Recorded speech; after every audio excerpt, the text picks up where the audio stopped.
안녕하세요. 반갑습니다. 부동산입니다. 2020년 8월 31일 8월의 마지막 날이자 새로 시작한 월요일입니다. 자, 또 오랜만이 아니라 일주일 만이네요. 부동산 뉴스 브리핑을 하도록 할게요. 자, 부동산 뉴스 브리핑을 이렇게 읽는 이유는 매일 앞으로 하겠다는 게 아니라 지난주에도 부동산 별별 수다를 녹화 안 하고 왔어요. 일주일에 하나 정도는 올려야겠다는 어떤 그런 의무감으로 읽어봅니다.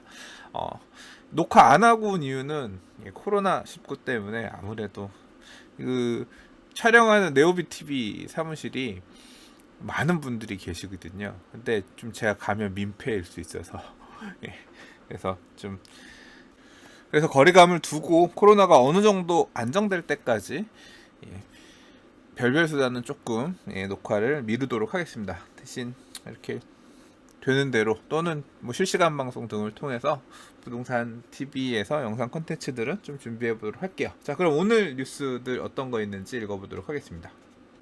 첫 번째 뉴스입니다.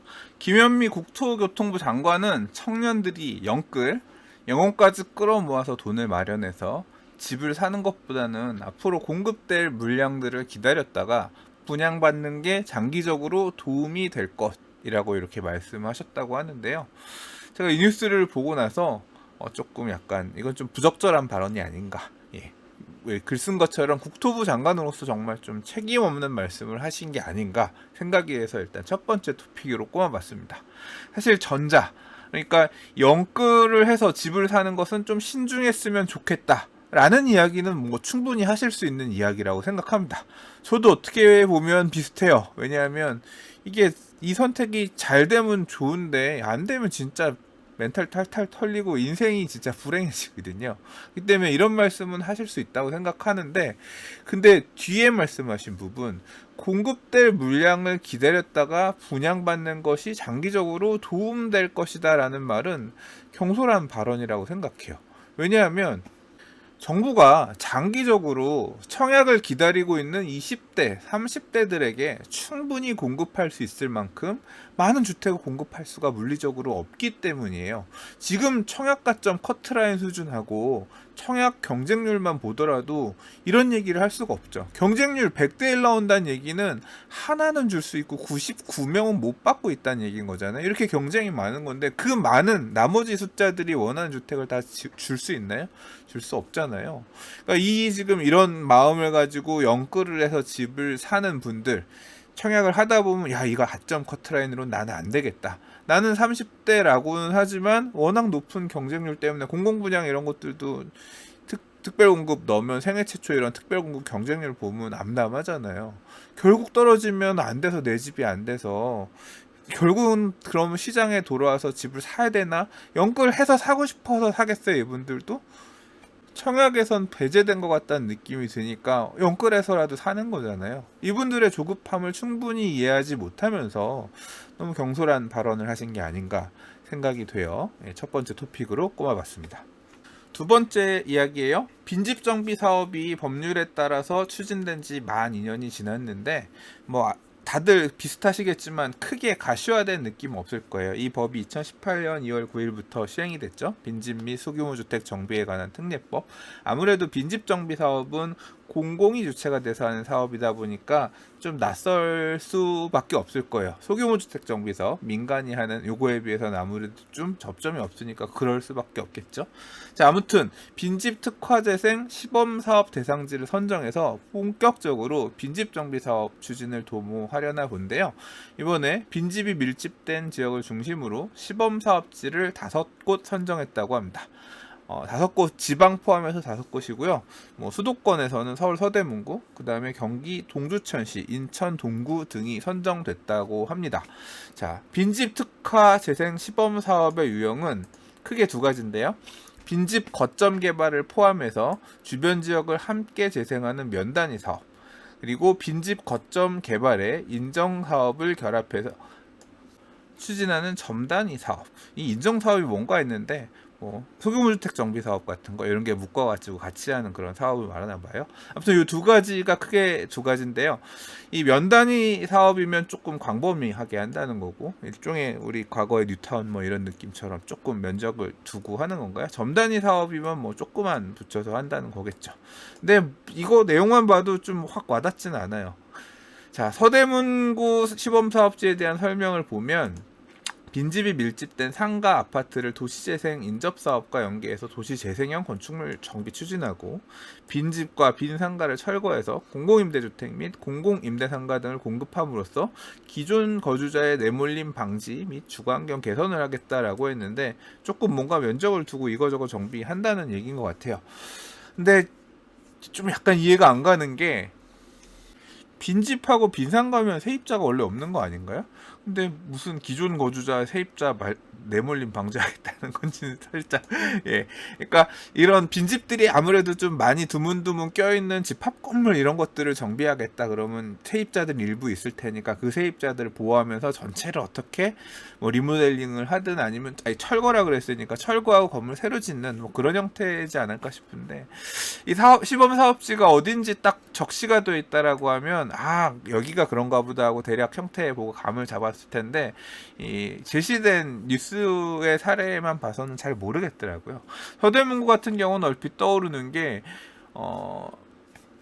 홍제동 유진상가 쪽 가면 그쪽이 아마 좀 이런 게 있지 않을까. 그리고 홍제 균형발전 촉진지구가 있거든요. 그래서 거기 일대를 말하는 건가, 아니면 충정로 쪽에 보면 되게 오래돼가지고 이도저도 못하는 건물들인데 거기를 말하는 걸까 잘 모르겠어요. 아무튼 요거는 나중에 기회가 되면 후속 보도라든가 아니면 조금 더 제가 보도자료 등을 통해서 또는 해당 내용에 대해서 공부해서 알게 된 내용이 있으면 뭐 다시 얘기들을 해보겠습니다. 자, 근데 이게 이렇게 할 건데 이것만 가지고 그냥 할 수 있는 건 아니고 그 뒤에 내용들이 어떻게 보면 더 중요합니다. 사업 추진의 실효성을 높이기 위해서 법을 개정해서 강제하는 좀 책찍질하는 부분들이 이번에 포함되게 된다고 합니다. 빈집법, 그러니까 빈집 및 소규모 주택 정비에 관한 특례법 중에 빈집 정비 사업에 관한 내용을 조금 개정을 해서 빈집 소유자가 지자체장의 안전조치, 철거 명령 등을 이행하지 않을 경우에는 이행하도록 하기 위한 이행강제금을 도입. 그러니까 집이 낡아서 이 빈집 어떻게 하세요? 뭐 완전 보수를 하시든가 아니면 철거를 하시든가 하세요라고 했는데 그 말을 안 들으면 그거 될 때까지 이행강제금을 도입하는, 이행강제금을 내게끔 하는. 보통 무허가 건축물, 그러니까 주택의 무허가 부분들, 보통 발코니 이런 것들 불법 확장하거나 하면 이행강제금 두들기는 것처럼 보통 안 지었어야 되는 걸 더 지으면 이행강제금 두들기는데, 무너질 것 같은 비어있는 집인데 이걸 갖다 그냥 방치하면 이행강제금을 때리는 그런 내용을 이번에 좀 도입한다고 했고요. 뭐 모든 빈집은 아니겠고 특정 지역에서 어떤 이슈가 있는 지역에서만 그렇겠죠. 그다음에 공익적 목적으로 빈집을 취득해서 정비 사업을 시행할 필요가 있는 경우에 빈집의 수용 사용이 가능하도록 수용권을 도입하는 방안도 포함한다. 그러니까 위에 이런 철거 중심 빈집을 철거해가지고 뭔가 사업을 면 단위 점 단위로 하겠다고 했잖아요. 그러니까 이런 사업을 하기 위해서는 개인이 사유하고 있는 빈집도 매수해야 되는 어떤 수용권이 필요한데 그걸 갖다가 도입하겠다는 거죠. 어떻게 보면 이 내용은 굉장히 센 겁니다. 그러니까 빈집법이 단순히 빈집을 관리하겠다 이런 측면이 아니라 재개발 사업의 어떤 범주? 공공이 주도하는 공공주택 사업이라고 해야 되나? 아무튼 이제 그런 어떤 뭔가 수용권을 갖는다는 건 재산권을 침해하는 어떤 그런 부분이잖아요. 그게 아무튼 포함돼서 빈집법 좀 강력하게 할 수 있게 이런 부분을 도입하겠다라고 해요. 아무튼 세게 나오는 것 같습니다. 세 번째 토픽이에요. 정부는 대폭 확대하겠다지만 현장에서는 인기 없는 공공분양이라는 제목의 기사인데요. 이번에 파주운정 3회 26블록에서 신혼희망타운 공공분양 물량이 조금 나와서 182가구를 입주자 추가 모집한다고 합니다. 이게 한 400몇십 세대 정도 공급했는데 그 중에 182가구나 추가 모집이 나왔대요. 왜 이렇게 추가 모집이 나왔냐? 부적격 당첨자들이 많이 나왔다고 합니다. 이런 공급 분양은 보유하고 있는 재산, 뭐 전세금 포함해서 또는 자동차 가격 이런 규제들 이런 게 소득 기준도 되게 까다롭고 그래서 그런 부분들을 잘 숙지하지 못해가지고 부적격 당첨자들이 꽤 많이 나오나 봐요. 이게 이런 사례들이 파주 운정에만 있었던 게 아니라 고양 지축, 화성 동탄, 그다음 뭐 파주 아동, 의정부 고산 등의 공공 분양 주택에서도 이런 사유가 있어서 입주자들을 추가 모집했었던 적이 있었다고 하는데요. 기본적으로 왜 이렇게 그래도 이게 개수가 생각보다 많잖아요. 그 얘기는 서울이나 핵심 지역에서 공급하는 이런 물량들에 비해 상대적으로 인기가 덜하다는 거죠. 수도권 공공분양과 공공임대주택이 지나치게 소형 중심, 전용 55제곱미터 이하의 소형 중심으로 공급하는 데다가 이제 교통망이 만들어지는 정도의 약간 교통오지 이런 곳에 있다 보니까 선호도가 떨어진다고 합니다. 자, 이런 거 보면 시장 참여자들의 니즈는 굉장히 냉정하죠. 같은 2020년의 수도권인데 한쪽에서는 아주 그냥 난리가 났죠. 청약 가점도 어마어마하게 높고 경쟁률도 높게 나오고, 한쪽에서는 이렇게 남아도는 물량도 나오고 말이죠. 네 번째 토픽입니다. 방송 중단하는 부동산 유튜버들이란 기사인데요. 박병찬의 부동산 부자병법이 유튜브 멤버십 유료 서비스를 종료할 예정이며 기존 멤버십에서 제공되는 영상들도 삭제할 것이다 라고 하고요. 이유는 시세 교란 행위에 일조한다는 오해를 사지 않으려고 그런다고 하네요. 재테크 읽어주는 파일럿 유튜브 채널은 여기는 구독자가 한 30만 명이 넘나 봐요. 여기도 방송 종료를 선언했다고 합니다. 왜냐하면 본업인 회사, 이 기장님이 유튜브 채널 운영하셨었나 봐요. 네, 회사에서 정중하게 요청을 해와서 고민 뒤에 유튜브를 접기로 결정했다고. 유튜브가 훨씬 수익이 좋거나 어쨌으면 그럼 난 회사 때려치고 유튜브 할래요 이럴 수도 있었겠지만 회사가 더 나은. 근데 사실 제가 생각할 땐 대다수의 분들은 당연히 회사가 맞는 선택일 거라고 생각해요. 아무튼 고민하고 접기로 했고, 또 근래 유튜브를 통해서 시세교란 행위 이런 부분들 잡겠다 이런 언급도 언론 등을 통해서 정부가 그렇게 하겠다는 내용들이 세게 있었기 때문에 부담스러웠던 부분도 어느 정도 있었겠죠. 실제 잘못을 해설하기보다는 그렇게 비춰질 수 있는 부분이 조금 아무래도 부담스럽겠죠. 구독자 45,000의 부동산 자산관리회사 유튜브를 관리하는 익명 전문가도 유튜브를 찍지 않으려 한다고 한다, 더 이상. 왜냐하면 괜히 피해를 볼 수 있을 것 같아서. 아마 접는 유튜버들도 계속 나올 거고요. 또 기사에서 얘기하는 것처럼 시장 교란 행위로 처벌받는 유튜버도 나올 거라고 생각합니다.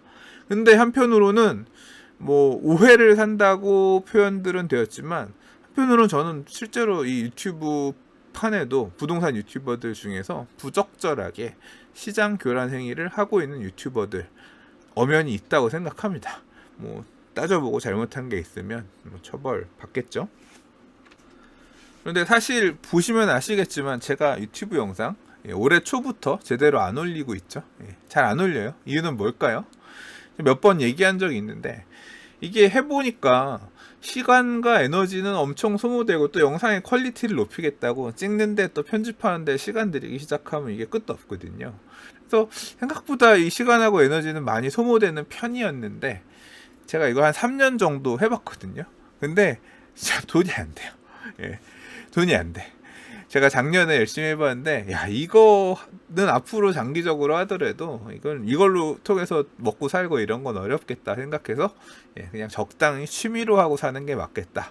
근데 또 이제까지 해놓은 게 있으니까 그래도 또 버리긴 아깝잖아요. 그래서 올해 초부터 일주일에 한 편 정도, 부동산 별별 수다 정도만 찍으면서 그냥 부동산 이슈들에 대해서 일주일에 한 번들 정리해서 썰 푸는 방송 정도만 해왔는데, 광고도 다 안 붙이고 그냥 계속 올렸죠. 근데 제가 한 3주 전부터는 이제 유튜브 영상도 안 올리고 있어요. 그러니까 이 부동산 별별 수다 녹화도 안 하고 있죠. 그 이유는 앞에도 설명했지만 이 코로나 때문에 그래요. 제가 네오비 스튜디오를 가는 게 많은 분들이 오가는 그런 공간에서 조금 약간 부담스러워서 아무래도 쉬는 게 낫겠다고 판단해서 그렇습니다. 코로나 확산세가 좀 거치고 안정화될 때까지 핑계 삼아서 비대면으로 이렇게 쉬엄쉬엄 편하게 부동산 얘기 해보도록 하겠습니다. 5번째 토픽입니다. 한국경제학회가 경제토론 패널이 속한 경제학자 34명을 대상으로 경제토론 결과를 발표했는데, 뭐에 대한 토론이냐 하면 정부의 부동산 정책에 대한 질문에 대한 토론이었어요. 근데 이게 뭐 다방면에서 이렇게 별로 좋은 평가는 아닌 것 같아요. 자, 질문들이 어떤 게 있었냐. 수도권 주택가격의 폭등이 재건축 억제로 공급이 부족한 가운데 양도소득세 중과 등으로 매물이 감소한 것으로 보느냐는 질문을 했는데 여기 30% 정도가 강하게 동의, 46% 정도가 어느 정도 동의해서 대략 한 76% 정도는 결국 이 문제가 있다. 재건축 수도권 주택가격 폭등이 재건축을 꽉 쥐어놓은 상태에서 양도소득세 중과 등으로 시장에 재고주택 매물들이 안 나온 게 원인으로 보여진다. 이렇게 본 거 많이들 이렇게 보신 것 같아요. 두 번째, 주택 가격을 안정화하기 위한 정책으로 78% 정도는 공급 대책이 필요하다라고 했고 보유세 강화 대책을 주문한 게 한 11% 정도 됐다고 합니다. 그러니까 공급 대책이 부족하다는 데 이 학회분들 다수가 그렇게 생각하고 계신 것 같고, 세 번째, 취득세, 보유세, 양도소득세를 모두 강화하는 법안에 대한 생각은 어떤가? 이건 뭐 이미 했잖아요. 근데 57%가 보유세는 강화하되 취득세와 양도소득세는 완화해서 뭐 매물들이 좀 나오거나 주택을 새로 매수하는 데 있어서 조금 허들을 낮춰야 된다. 이렇게 답변을 하셨답니다. 이거 세 개 다 강화하는 방안에 대해서 찬성하는, 동의하는 분은 3% 정도밖에 없었대요.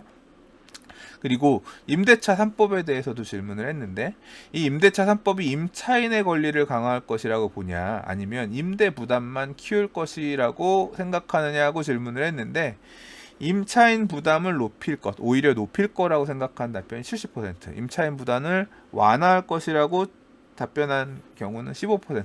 그러니까 이 임대차 3법도 결국은 임차인한테 독이 될 것이다 이렇게 생각하는 목소리가 70%였다는 얘기입니다. 뭐 이 질문들을 포함해서 사실 이제 그렇잖아요. 앞으로 부동산 대책, 해법 어떤 게 있을까? 어떻게 하면 정말 이 부동산 시장에 부동산 가격을 안정화시키고 할 수 있을까? 무슨 뚜렷한 답이 있을까? 이 부분에 대해서 저도 그냥 뜨문뜨문 생각을 해보거든요. 근데 지금 부동산 시장의 가장 큰 문제는 매물이 없기 때문이고 수요는 여전히 있는데 매물이 안 나오는 이유, 그러니까 매물이 안 나오니까 몇 개 아닌 물건도 비싸게 턱턱 사주니까 그게 문제인 거잖아요. 예상보다 유동성 또는 돈 있는 사람들이 그 가격의 물건들을 사주니까 문제인 거잖아요. 그럼 매물이 안 나온 이유는 뭘까? 저는 결국 이 과도한 양도소득세가 매물을 잠금 현상을 더 일조하고 있다고 생각이 되고, 또 뭐 그렇게 이렇게 강한 양도소득세 제도를 유지하는 이유는 부동산을 통한 불로소득 안 된다는 거죠. 근데 이 양도소득세만 과도하게 안 걷어가도 적당히 세금 내고 팔 사람들은 그래도 좀 있지 않을까 싶거든요. 막 지금 올라와 있는 호가만 하더라도 되게 충분히 투자 수익이 나오는 거야. 지금 중과된 지금 거의 3주택 조정대상 지역 3주택자는 70 몇 프로잖아요. 이게 내년 6월 1일 되면 거의 10% 더 붙어서 80%가 되잖아요. 그럼 뭐 차익 발생하는 거 다 국가가 환수해 가는 건데 이제까지 낸 세금 내고 나면 실질적으로 손해지는 거 없는 거지. 그러니까 팔 이유가 없는 거죠. 근데 이게 일반 세율 정도만 내려가더라도 세금 억 단위로 내죠. 근데 그 억 단위로 내더라도 남는 수중에 돈이 몇 억이 생기니까 그 몇 억만 있어도 맛있는 거 사 먹고 나는 차도 바꾸고 좀 돈도 쓰고 그럴 것 같은데, 예, 그게 저는 좀 사실 그럴 의사가 있거든요. 근데 다른 분들 중에서도 그런 분들이 있지 않을까. 저는 집을 다시 안 사고 그렇게 소비하면서 또는 이제 저축하면서 좀 그렇게 갈 것 같은데, 또 뭐 세상 사람들이 저처럼 생각만 하진 않고 있을 테니까 정책을 하는 데 있어서 부담이 있을 수밖에 없긴 하겠죠. 근데 자꾸 생각하면 할수록 의외로 해법은 이게 될 수 있지 않을까 싶어요. 어느 정도 올 만큼 왔다. 이미 사실 많이 오를 만큼 올랐다고 생각하는 분들도 많은데 이 세금 때문에 못 팔고 있는 분들이 생각보다 많을 거라고 생각이 돼요. 근데 만약에 그러니까 가정이니까 제 가정이 맞다면 그 물건들이 나오기 시작하면 수요는 더 이상 지금 대출 제한이니 뭐니 해서 수요는 제한되어 있잖아요. 살 사람이 엄청 많다고 생각은 안 하거든요. 근데 매물들은 계속 이렇게 나오기 시작하면 재진입, 매수, 집을 팔고 나서 재지집하는 부분에 대한 것만 좀 적절하게 잘 커트하면, 예를 들자면 뭐 다주택자 취득세 50% 때리는 거 농담입니다. 아무튼 그런 부분만 조금 해결이 되면, 또는 지금 다주택자 집을 살 때 사는 주택은 뭐 양도소득세를 양도하는 시점을 기준으로 거는 게 아니라 규제 지역이 걸려 있는 시점에 매수한 거는 뭐 영원히 중과가 붙기 때문에 더 사는 유인이 없게끔 한다든가 뭐 이런 식으로 걸어서 추가 수요 진입을 막으면 오히려 매물들은 많아지고 수요는 지금 이제 적체되었던 수요는 끝나고 나면 그 다음부터는 수요가 더 들어갈 게 없어서 좀 안정화되지 않을까 뭐 이런 생각도 드는데 뭐 아무튼 이거는 그냥 제 생각이고 저는 전문가가 아니라 전문가니까 저는 전문가니까 뭐 이런 의견도 있다. 제 의견은 개념치 마세요. 자, 6번째 토픽입니다. 정부가 중산층을 타겟팅한 고급 임대주택의 신설을 추진한다고 합니다. 임대주택 들어오면 아무튼 다들 데모하죠. 우리 동네 임대 아파트 넣는 건 말도 안 된다. 반대가 심하죠. Not in my backyard. 그래서 님비라고 보통 얘기를 하죠. 그래서 이에 대한 보관으로 기존 임대주택 유형과 별도로, 그러니까 이런 소형 주택들 말고 중산층들까지도 거주할 수 있는 전용 85제곱미터 이하, 그러니까 30평대 이런 임대 아파트도 만들어서 넣으면 그런 반대가 좀 적어지고 뭐 좀 그런 임대 아파트 수요층들한테 필요한 주택이 공급이 되어주지 않겠냐.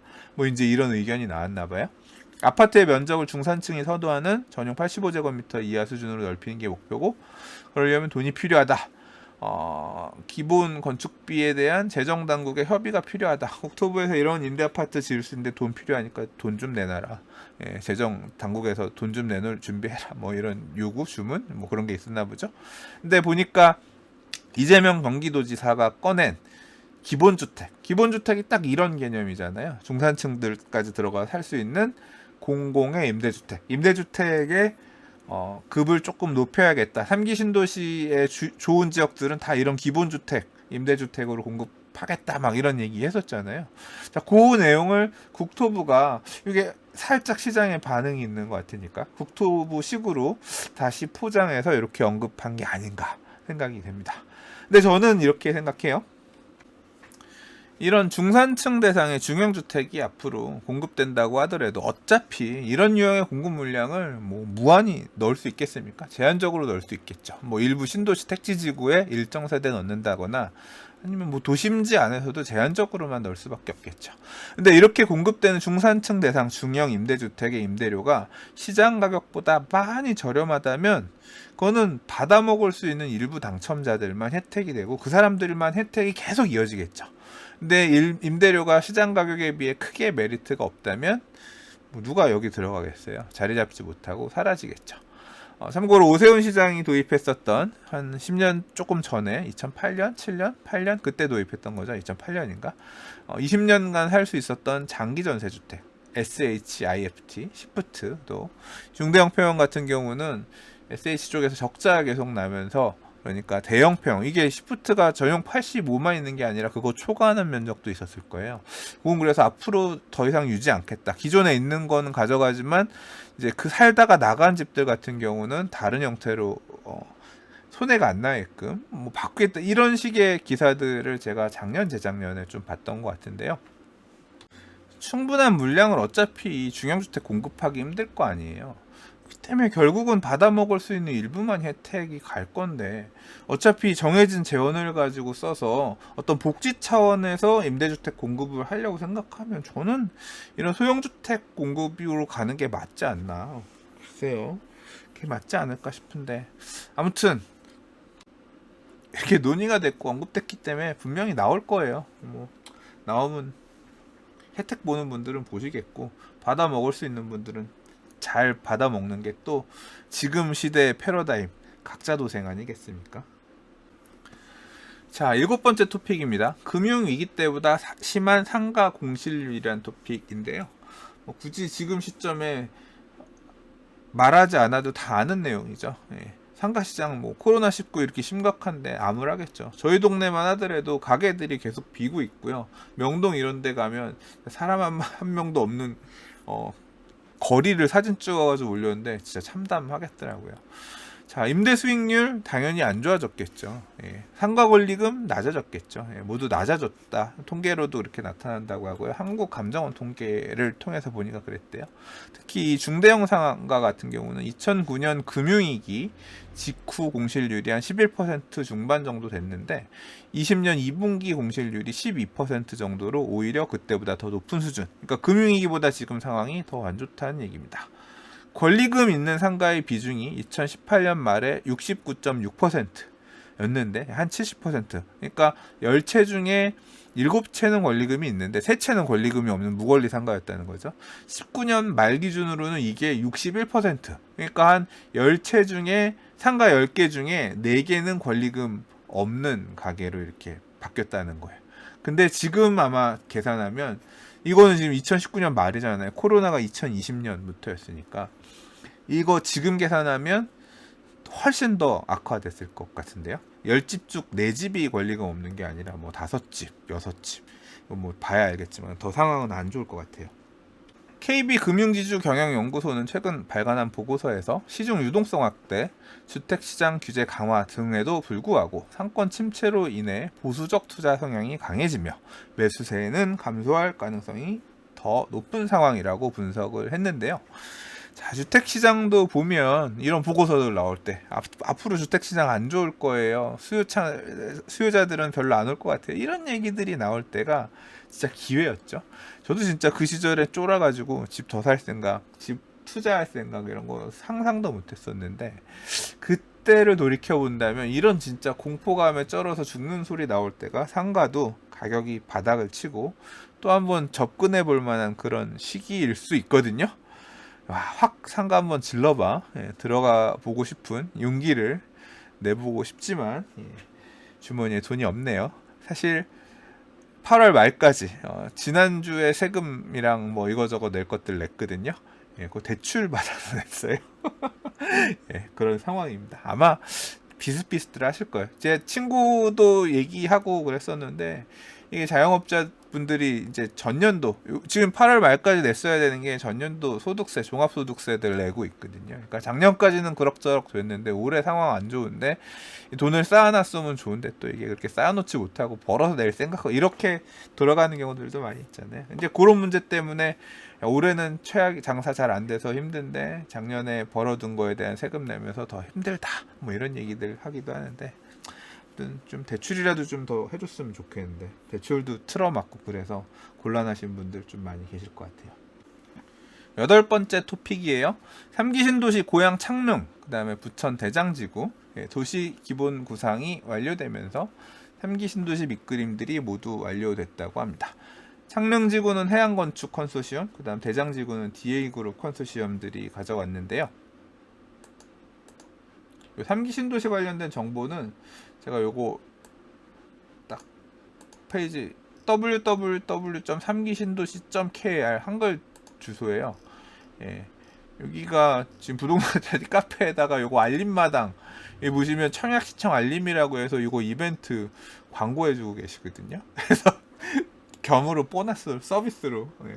근데 이 3기 신도시 필요한 분들은 이게 되게 괜찮아요. 그러니까 여기 3기 신도시 홈페이지가 오피셜 페이지인데 주요 지구 현황 그래서 지구에 대해서 설명들 그러니까 나름 홍보 비용 써가지고 보시면 집코노미라든가 이런 주요 지구 예를 들어 보시면 이 집코노미 이건 아니다. 집코노미인가? 아무튼 이렇게 유튜브를 통해서 신도시에 대한 설명들, 소개들 잘 하는 영상도 있고, 뭐 조감도 등 기존에 나왔던 것들, 교통계획이나 이런 것들 괜히 이것저것 부르고 다니시지 말고 여기 와서 보면 모아서 보실 수 있기 때문에 3기 신도시 청약하실 분들 입장에서는 자료들 보시기 괜찮을 거예요. 그래서 그렇죠?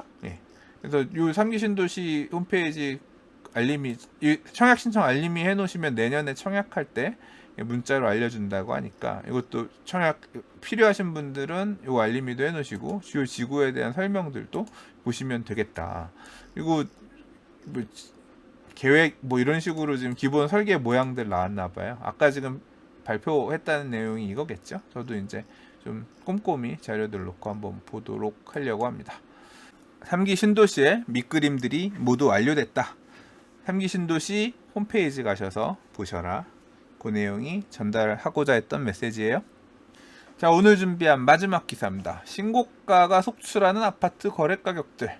이 관련 기사가 정말 너무 많아서 진짜 많아요. 예, 여러 개의 기사들, 언론사들이 실거래가 자료만 보고 있나봐. 그래서 뭔가 좀 튄다 싶은 것들 다 끄집어내가지고 온갖 뉴스들이 있는데, 그거 하나하나 걸자니까 좀 스팸처럼 받아들여질지 모르겠다 싶어가지고 그냥 좀 제목들, 간단한 주요 토픽만 소개합니다.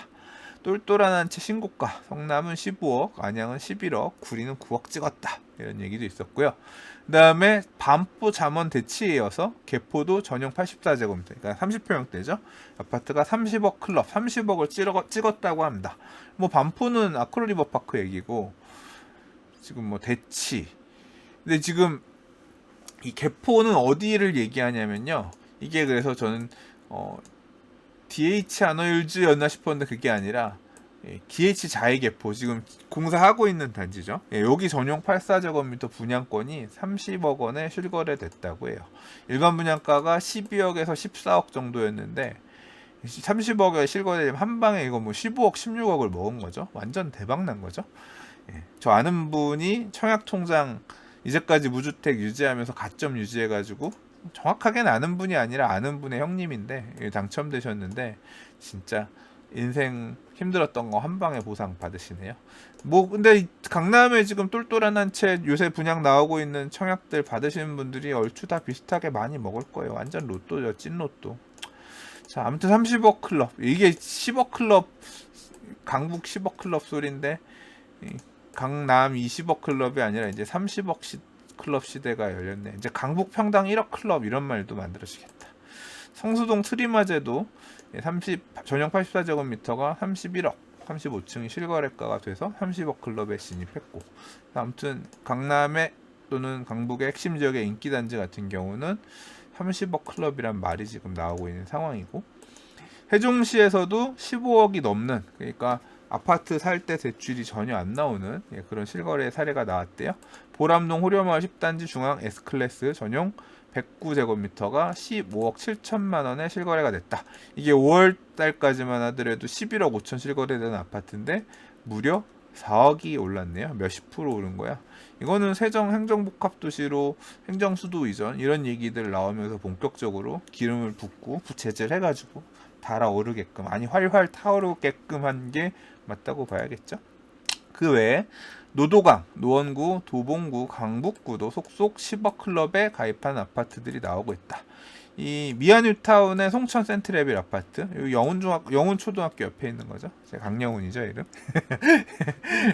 여기 아파트가 꽤 인기가 있어서 저 궁금해가지고 예전에 가서 봤습니다. 근데 송천 센트레빌 말고 이미 미아는